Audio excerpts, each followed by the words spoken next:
Hoje eu vou preparar uma receita para curar gripe, tosse, principalmente essa gripe forte que tá dando aí na população brasileira, certo?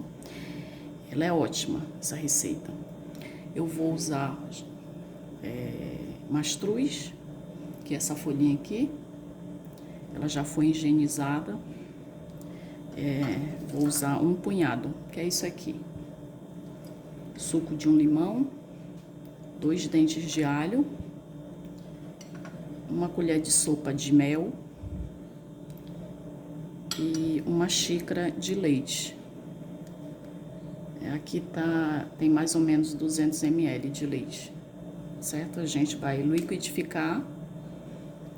Depois que liquidificar todos esses ingredientes, vamos coar e tomar 2 vezes ao dia, durante 3 dias, tá? Uma vez pela manhã, ao acordar, e no final da tarde, tá? Durante 3 dias.